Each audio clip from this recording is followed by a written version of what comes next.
Assalamualaikum warahmatullahi wabarakatuh. Selamat pagi Ananda semua. Bagaimana kabarnya? Sehat walafiat? Ananda, sebelum kita memulai pelajaran, ada baiknya kita berdoa dulu ya. Semoga pembelajaran kita hari ini dapat dipahami dengan baik dan memberi keberkahan kepada kita. Pada pertemuan kali ini kita akan melanjutkan bahasan tentang ikatan ion dan ikatan kovalen.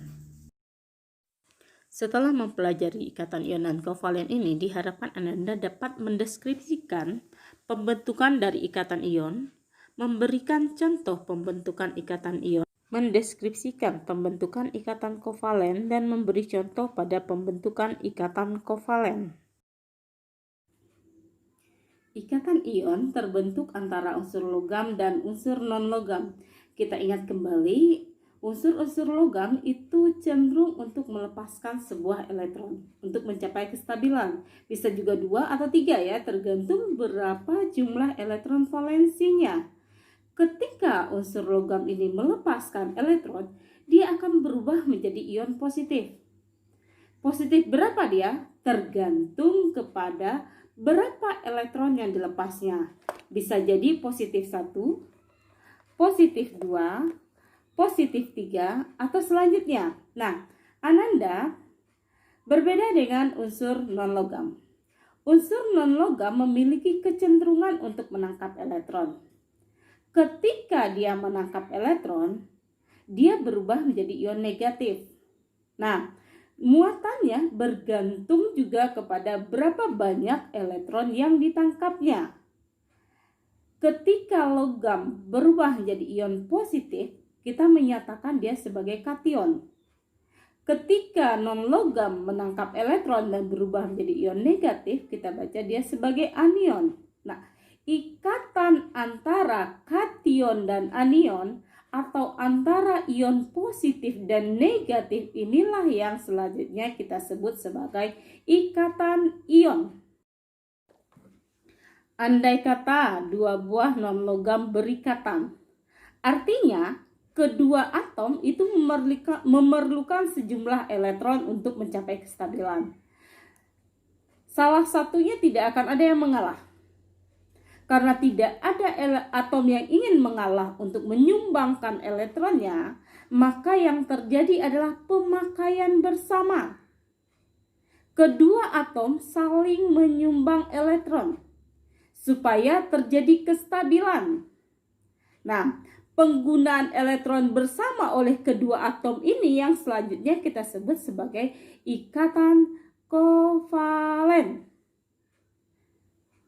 Jadi ikatan kovalen hanya terjadi antara atom non-logam dengan atom non-logam, tidak bisa logam. Contoh pada ikatan ionik, kita mengambil contohnya di sini antara Mg dan F. Mg itu dengan nomor atom 12, konfigurasinya 282, artinya elektron valensinya 2. Maka kecenderungan dari Mg adalah melepaskan elektronnya supaya dia oktet. Ketika Mg melepaskan 2 elektron, maka dia berubah menjadi ion Mg2+, atau kation Mg2+. Sedangkan F itu nomor atomnya 9.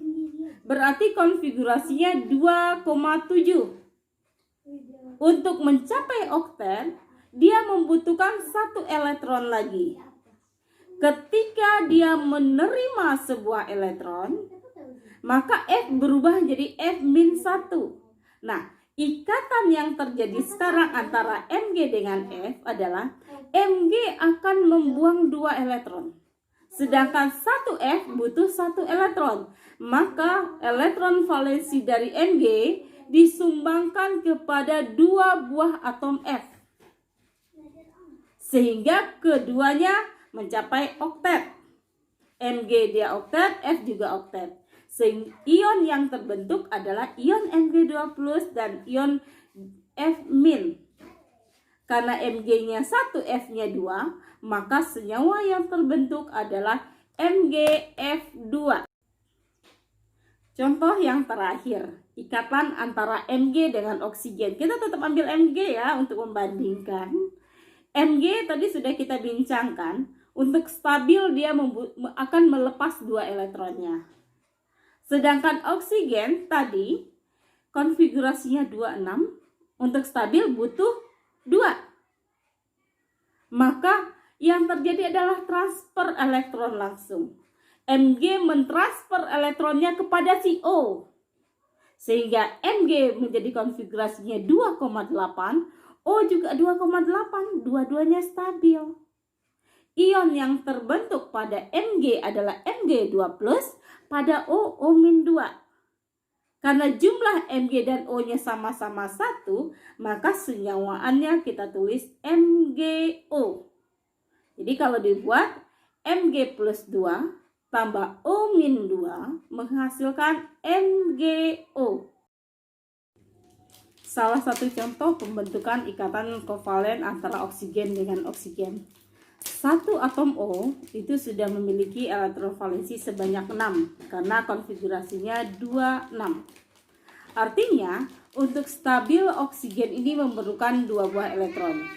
Jadi kalau oksigen berikatan dengan oksigen, maka masing-masing oksigen akan menyumbangkan 2 buah elektronnya. Sehingga ketika oksigen yang satu menyumbangkan 2 elektron dan yang satu juga nyumbang 2, maka masing-masing oksigen akan memiliki 8 elektron. Sehingga kedua atom memenuhi hukum oktet.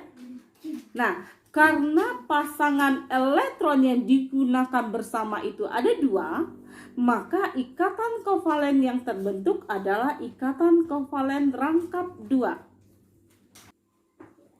Contoh kedua pada H2O, air. Nah, pada air ini ikatannya antara 2 buah atom H dengan 1 buah atom O. Kita ingat tadi, oksigen untuk stabil memenuhi hukum oktet, dia memerlukan 2 buah elektron. Sedangkan hidrogen, dia konfigurasinya cuma 1. Artinya, dia membutuhkan 1 buah elektron untuk memenuhi hukum duplet.